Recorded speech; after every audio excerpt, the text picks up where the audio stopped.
It's always wonderful to come here. I come from Oakland, and on my drive here, on Sunday morning it's rather quiet and scenic. However, what I want you to know is, as soon as I leave my house in Oakland, I have this overflowing feeling of love, and that I'm coming to my family.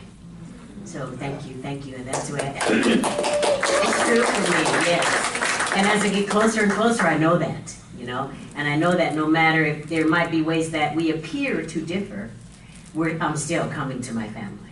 So thank you. So anyway, today what came through me is treasuring our riches. Okay, so first thing, Happy Earth Day. Yay! It's Earth Day today, and I needed to look it up because I admit that I didn't know exactly the origins of Earth Day. It started in 1970, and it was started by a peace activist, and the reason was to honor Mother Earth in peace, also focusing on environmental protection. And it was in those years that the Environmental Protection Agency of the United States government was actually started. So it began a whole deluge of us focusing on and concentrating on our conservation of Mother Earth, okay, because she's precious. So I needed to look up about the planet, about Mother Earth, because there's so much vastness. And that's a real easy word, like, okay, there's vastness. However, I really wanted some specifics to know about it. I'm always amazed and in admiration when Gregory gives us facts. And I try to store them in my brain like, okay, these are facts that are good to know. So I looked them up. So a couple of things that I wanted to know is, how many grains of sand are on the planet? Okay? And this is just the vastness of Mother Earth. There are 7 quintillion, 500 quadrillion grains of sand on the planet. So now we know that. I mean, I got to learn words that I didn't even know, those 2 words that quantify the numbers. I didn't even know those words existed. Okay, so we get to know that. And then we get to know, okay, so that's what Mother Earth has on this day, on this Earth Day. And then I thought about, what about our body temples? We have these wonderful machines we walk around in that do a myriad of things for us, and we do not have to think about any of it. I mean, that's amazing to me. We don't think about any of it. We don't really need to study on any of it. Our body does all these things just in organic automation, I might use that word. So I was thinking about our body temple, and then I thought, so there must be, if there's vastness on the earth, and we are all grounded in, and we are all part of Mother Nature, what about our body temple? So I got to look up another fact. In our body temple, did you know there's 60,000 miles of blood vessels? So, I mean, when you think about that, 60,000 miles of blood vessels, I don't really like to drive much. I wouldn't ever drive 60,000 miles. There's no way you could get me to drive 60,000 miles. Of course, I would fly that far in an airplane. So when you think about 60,000 miles of blood vessels in our body temple, so we get to see not only how precious this body temple is, but the vastness in our body temple. The vastness in our body temple that absolutely correlates with the vastness of the planet, the vastness of Mother Earth. So, of course, I went to the Bible, because I do love the Bible. I have to say, I love me some Bible, I have to admit it. So I went to the Bible, and I looked it up, and I thought about it, and looked around, and actually, I let the ancestors guide me as to where to go. And what came for me is Isaiah, chapter 45, verse 3. And what that says is, I will give you hidden treasures and riches stored in secret places. Doesn't that sound good? I will give you hidden treasures and riches stored in secret places. So our body temple has all this vastness, and we know a treasure can be a fortune, it can be anything like that, and riches are something that is plentiful and bountiful. So I was thinking, so where is this secret place? The treasures that are hidden and stored, where is the secret place? And I let that roll around in me for a couple of days. Where is the secret place?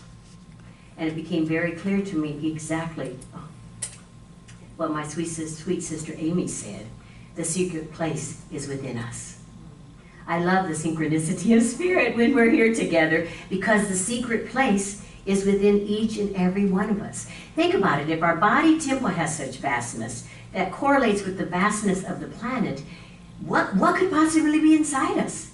You know, even just the scientific about the 60,000 blood vessels, that's one thing. However, I don't know the words to express the divinity of spirit within. I do know the words, however, there's more words, there's more of it than words can encompass. How's that? The divinity of spirit within and as each one of us. So I thought about that and thought about that and thought about that, and what came to me was this kind of silly question. Is each one of us an Antiques Roadshow find? You know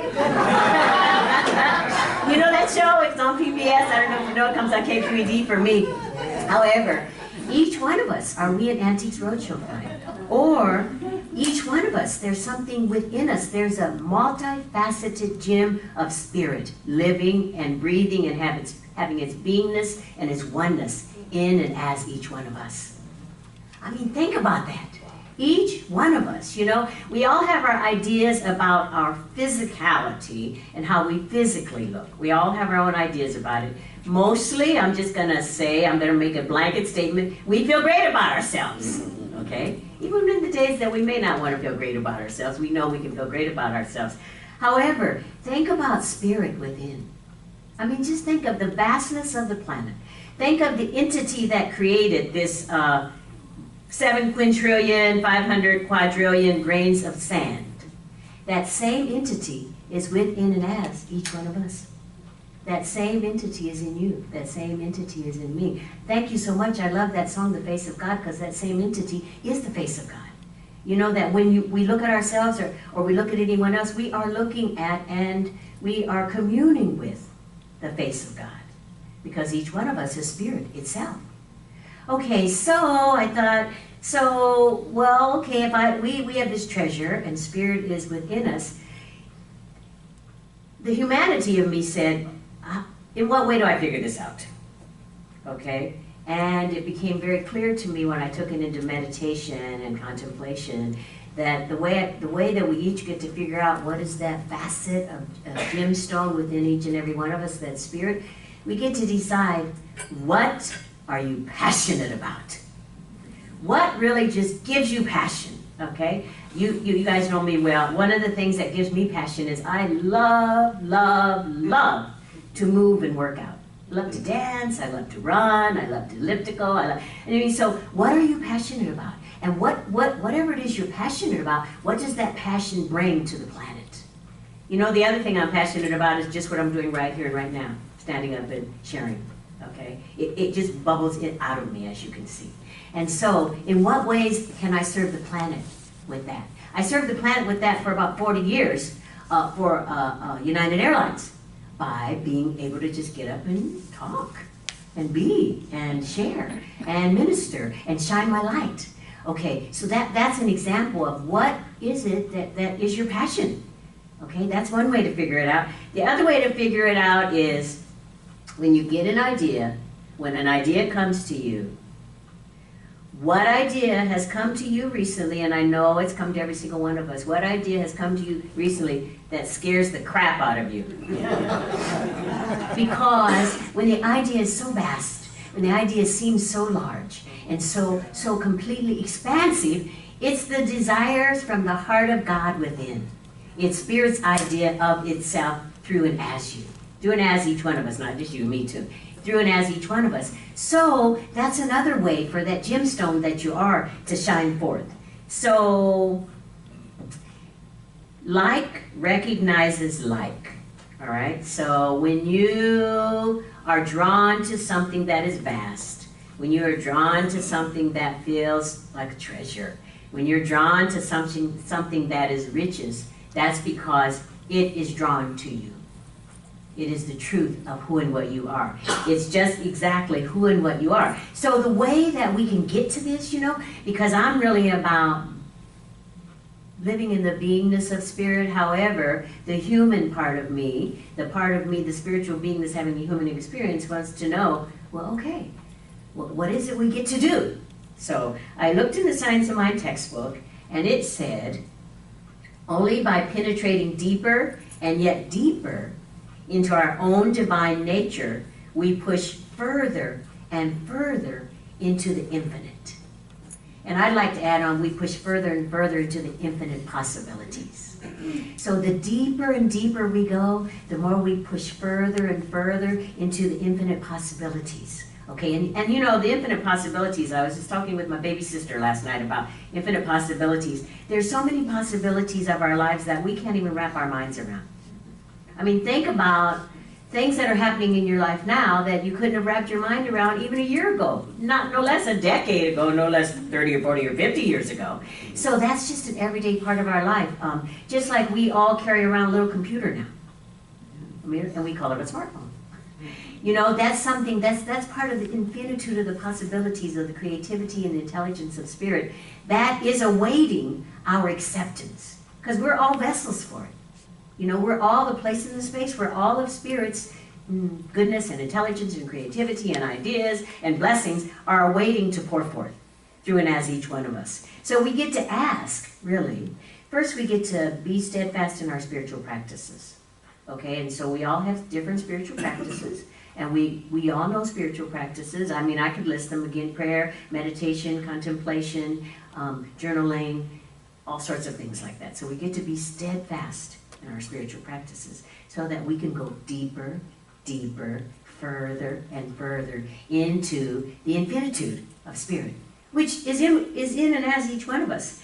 So there's a wonderful, wonderful Science of Mind statement, and I love it, and Michael Beckwith says it, and all the mystics say it, which is, form follows consciousness. Okay? Form follows consciousness. So once we are steeped in the consciousness of that is ours to be, then the form has no choice. It follows. The universal law activates because we are already in the consciousness, so it activates the form. So, because as I said, most of this is the desires from within the heart of God, inside and as each one of us. You know, when you have a desire, sometimes in my egoic self, I might think the desire is just my desire. You know, let me think of a desire. Well, my desire is, I want my kids to hurry up and have kids so I can be a grandma. Okay? I mean, that's just one of I wanted to be transparent here, that's one of my desires, you know. That desire, I think, is my own Verona desire. However, I do believe that part of that desire is the desire of the heart of God from within me for whatever it is that is a part of me that's going to pass on through those wonderful beings of light so that they can serve the planet in the ultimate way that is theirs to serve the planet, in the ultimate way that is theirs to give that they receive, and to give it willingly and joyously and enthusiastically and with ecstasy and on and on and on. So that, I believe that's part of the desire of the heart of God from within me, so that's an example. So we can now get to the part of, okay, so you're saying, okay, Reverend Verona, this is good. What's it got to do with Earth Day? And the thing that came to me is that we are grounded in the earth. We are grounded in Mother Earth. We really, you know, like we're sitting in what we call chairs in this place that has a floor. However, it's Mother Earth is below us, you know, is beneath us and above us too. But we are grounded in Mother Earth. So what is the way to get to that part of ourselves that is our passion? What is the way to get to that part of ourselves that is the gift that we are here to give? What is the way to really, in our spiritual practices, to really listen and catch what it is that is ours to do? And the way to do that, it came to me a couple of nights ago in the middle of the night, as Spirit always does speak to me, communing with nature.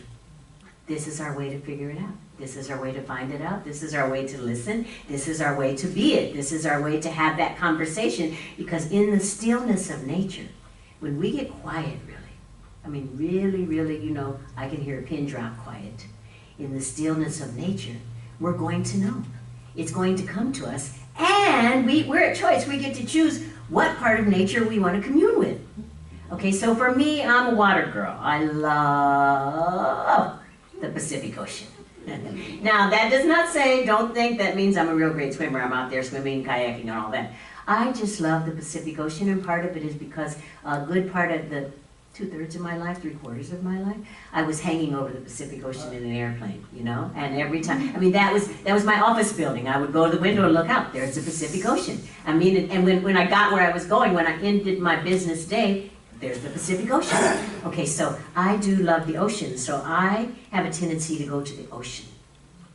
and think and be and really commune with the ocean. And it doesn't, I don't have to put my feet in the water or anything, but just commune with the ocean. And recently, I've been having a change in my life in my friendships. My friendships are changing, and the intensity of them is changing in differing ways.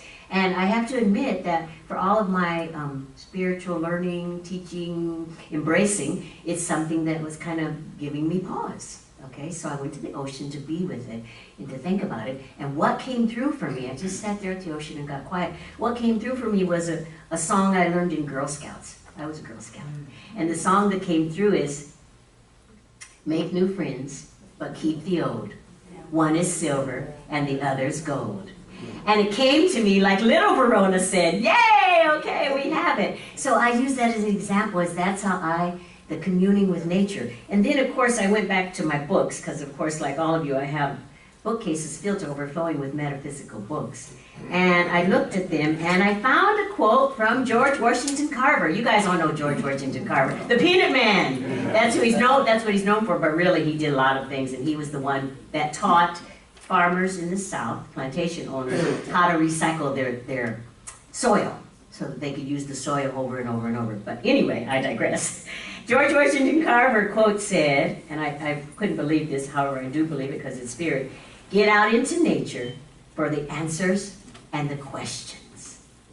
So isn't that wonderful? So get out into nature for the answers and the questions. And I need you to know that when a question appears, it's because the answer is at hand. The answer is awaiting its birthing. The answer is awaiting its revealing. The answer is at hand, because in every question is the answer, and in every answer is the question.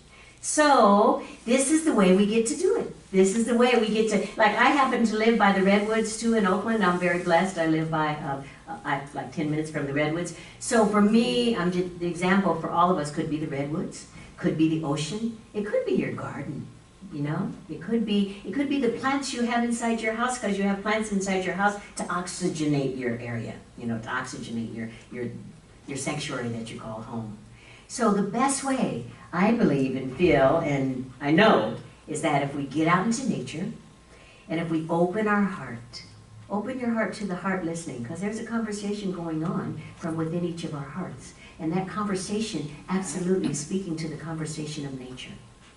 So give yourself an opportunity to be in the silence, to open your heart, to commune with and in nature, and then you get to listen to all of those gifts that are yours to give. And I know this about each and every one of you, that you are a spectacular and splendiferous expression of spirit, and that you have things to give that no other human being can give in exactly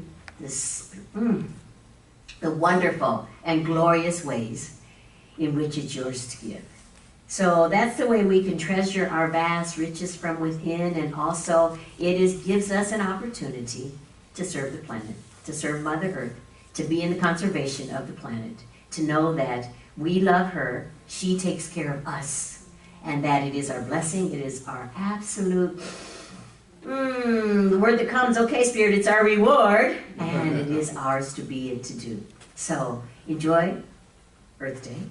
And I'm looking forward to hearing what happens when we all get out into nature, and when we get an opportunity to find within and as each one of us just exactly what is our Antiques Roadshow find.